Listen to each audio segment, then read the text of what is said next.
4 pillars of language learning. So basically, this video is an educational guide to, in my opinion, what the 4 main pillars of language learning are.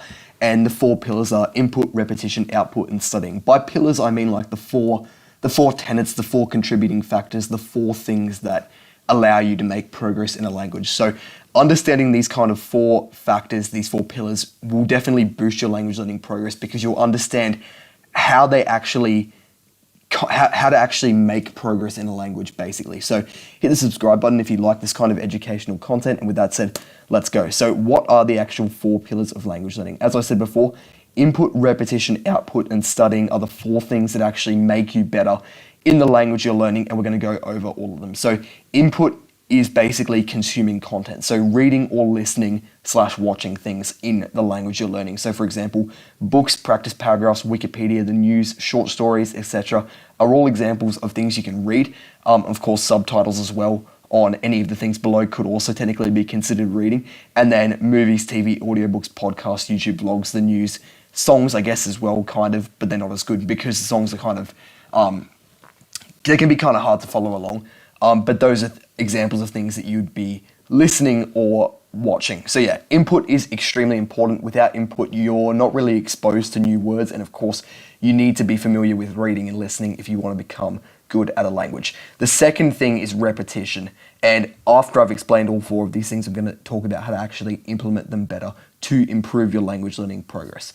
Repetition is basically memorizing vocab. Vocab is words through some form of repetition. So it could be flashcards. There are a few other ways, but flashcards are basically the best way. So I've already made a video on how to use language learning flashcards, which I'll have that pop up on the screen.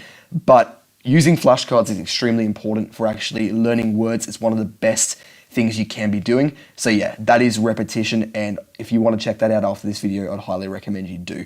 The third thing is output. So if input is consuming content, output is producing content. So instead of reading or listening, you're writing and speaking. So journaling, writing stories, note-taking while studying, and immersion. And by immersion, I just mean like whenever you have to Google search something, you Google it in the language you're learning if you're at that level. Those are all examples of writing, and then chatting with natives either in real life or hiring a teacher to FaceTime, freestyle speaking, etc. are all examples of speaking. So output is really, really important. It can be difficult for beginner language learners. I would recommend you do try and journal or at least write some kind of sentence every night, even if you're constrained to like the 15 words you've learned from Duolingo. You can still try and put a sentence together by saying something like, I eat the apple, or, you know, whatever basic stuff you can say in that language. But yeah, output is extremely important. You're learning the language, basically. The number one reason is so you can talk to people in that language. And so yeah, definitely start as soon as you can, even if you're not very good. Output is one of the 4 pillars. And then finally, studying. So learning words is all well and good from consuming content, but of course, studying grammar rules, I think, is really important. And this one does kind of get a lot of hate. There's kind of a, what would be the word we use? There's kind of like a group of the language learning community that thinks consuming content is like the best thing to do. It is really good, don't get me wrong about that. But they kind of think it's the only thing you should do. Like you should just kind of learn content. I mean, you should kind of like consume content, read books and stuff, and it will just make sense over time. That's not, in my opinion, a very good way to go about language learning for 2 reasons. One, it doesn't work for most people because they'll just give up, because it's not particularly fun to just keep reading things you don't understand without actually like memorizing the words or kind of learning a bit of the grammar to understand how you can produce it yourself. And 2, the second reason it's not a very good idea is because they try and cite the fact that you learnt English or whatever your first language was as a baby without studying grammar. They're like, oh, you didn't study grammar rules as a baby. And it's like, yeah, it's not really a very good argument. I understand they're trying to say, oh, you should do it naturally how you did it the first time. But the reason you couldn't study grammar rules is because you didn't even know a language as a baby. So now that you can actually speak at least one language, you don't have to handicap yourself by only consuming content. Yes, it's possible to learn a language by only consuming content because, of course, that's how you learn English in the first place, just by listening to people and then eventually producing the words yourself. But it also took you maybe like 5 years before you'd be considered like fluent in English. You're not really fluent in English as a 3-year-old. So now that you can actually study grammar properly, I'd highly recommend you do kind of understand verb conjugation. You do understand, it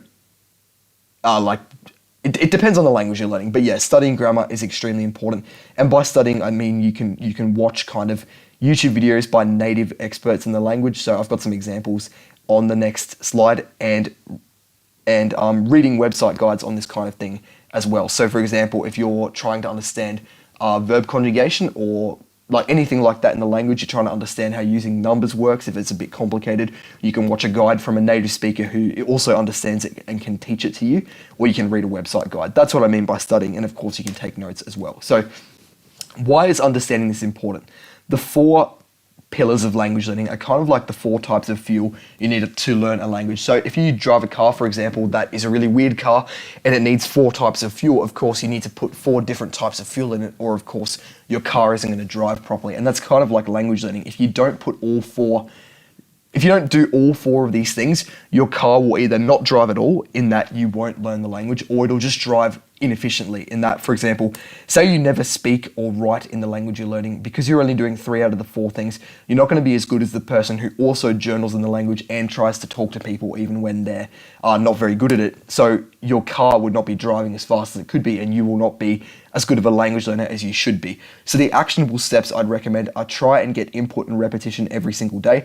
These are kind of the things that you can hit the most, and they give you the most bang for your buck. They're also really, really important. So to try and get input and repetition every single day, literally you can read 1 practice paragraph or watch 1 vlog in the language you're learning. So if you're learning Italian, you can watch 1 10-minute vlog of someone an Italian YouTuber, for example, speaking Italian in Italy, or like, those videos where they ask people questions with subtitles in the street. Literally watch 1 of them every single day and do 1 deck of like 20 flashcards. It could be like colors, numbers, etc. Literally, you can do that every single day. It's not that difficult. Try and do it as much as you can. That's really, really easy, and it does give you a very high return.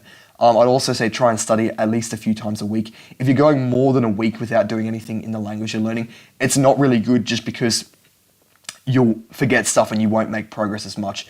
And it's not like if you study twice as much in a week, that doesn't really mean twice as much progress, because progress is compounding. It's probably more than twice as much progress, because you're not like losing as much information, if that makes sense.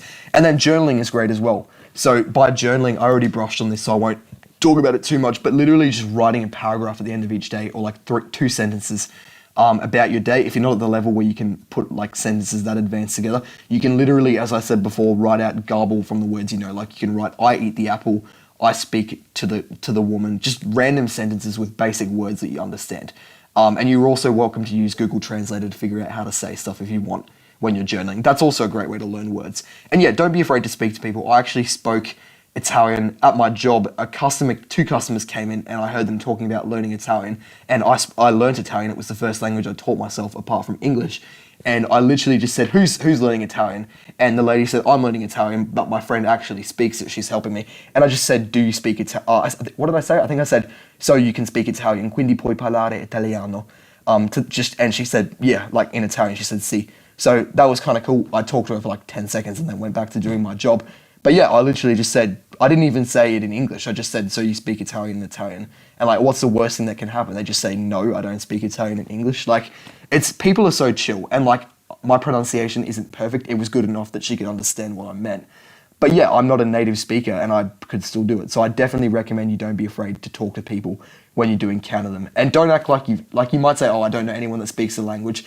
That might be true, but you will definitely run into people, and you know that you probably wouldn't talk to them even if you did get the chance. So yeah, don't be afraid to speak to people. It's super good. Overall, understanding that these 4 things are what basically fuel you and build you into the most proficient speaker possible of your target language is, I think, really important, because now you don't have any excuses. You know exactly what builds you into a good language learner. So definitely smash the subscribe button, guys. Feel free to comment any questions down below. I try and help everyone I can. Links in the description to my Discord and to my website, and have a good one.